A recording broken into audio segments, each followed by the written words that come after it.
A'udzubillahiminasyaitonirrajim. Bismillahirrahmanirrahim. Assalamualaikum warahmatullahi wabarakatuh.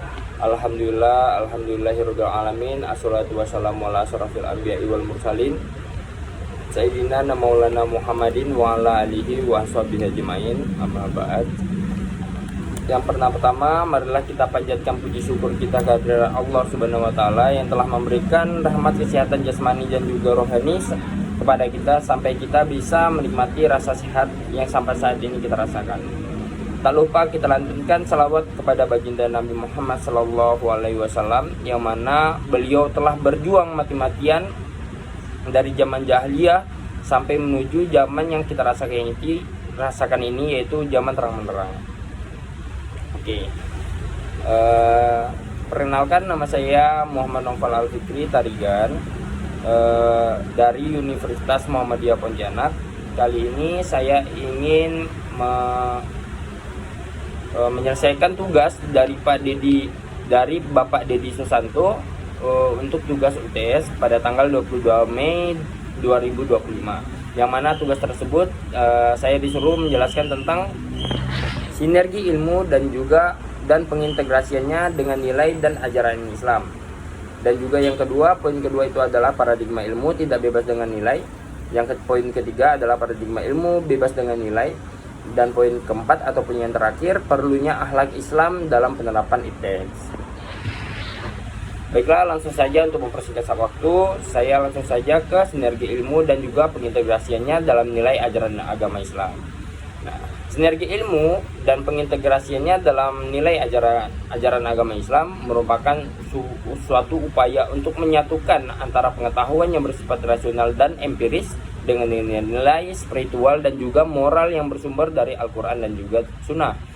Dalam perspektif Islam, ilmu tidak bersifat netral, melainkan dimensi etis yang harus selaras dengan ajaran agama. Oleh karena itu, pengembangan ilmu pengetahuan tidak hanya diarahkan untuk kemajuan teknologi dan intelektual semata, tetapi juga harus memberikan manfaat bagi umat manusia dan juga serta lingkungannya. Menjunjung tinggi nilai-nilai tauhid, keadilan, rahmat bagi semesta alam, dan tanggung jawab sosial. Integrasi ini mencerminkan pandangan Islam yang holistik, bahwa ilmu dan agama bukanlah dua entitas yang terpisah, melainkan harus berjalan beriringan dan untuk membentuk peradaban yang berilmu, berakhlak, dan berlandasan nilai-nilai ilahiyah. Untuk poin kedua itu adalah tentang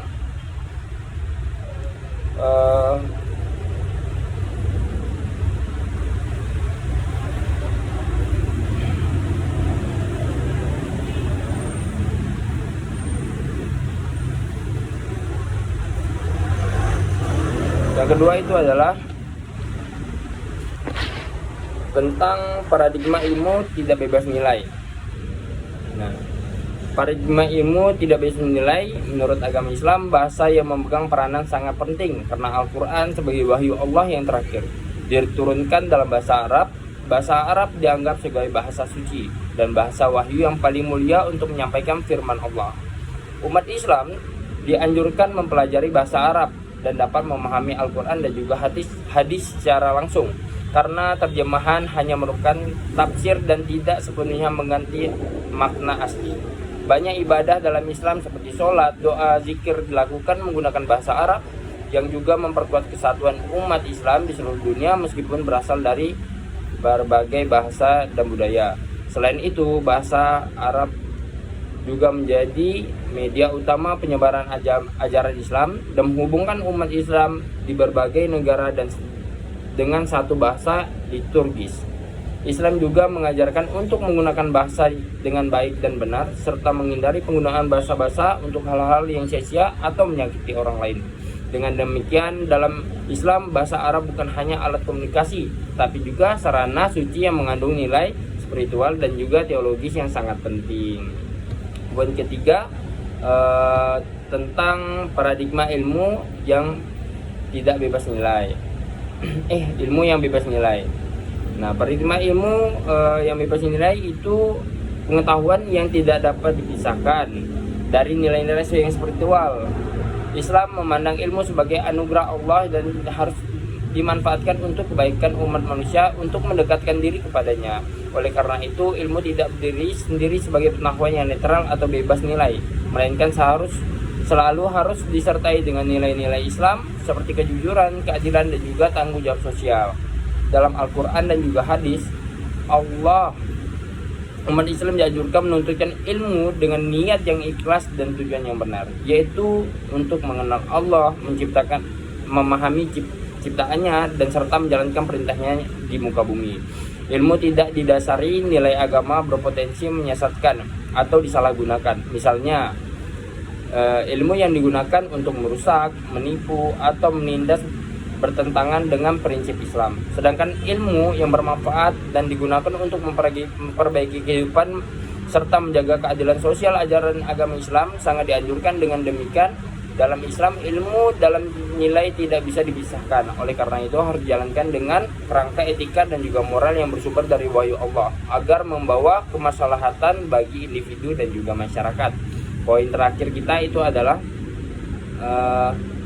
menurut agama Islam, akhlak Islam merupakan landasan utama dalam setiap aspek kehidupan, termasuk dalam penerapan ilmu pengetahuan, teknologi, dan juga seni iptek. Islam mengajarkan bahwa ilmu harus disertai dengan akhlak yang mulia agar ilmu tersebut bermanfaat dan tidak menimbulkan kerusakan. Al-Quran dan juga hadis banyak menekankan pentingnya kejujuran, amanah, keadilan, dan bertanggung jawab sebagaimananya dari akhlak seorang muslim. Dalam konteks iptek, akhlak Islam menjaga agar kemajuan teknologi dan ilmu pengetahuan tidak disalahgunakan untuk tujuan yang merusak, seperti penindasan, eksploitasi, atau kerusakan lingkungan.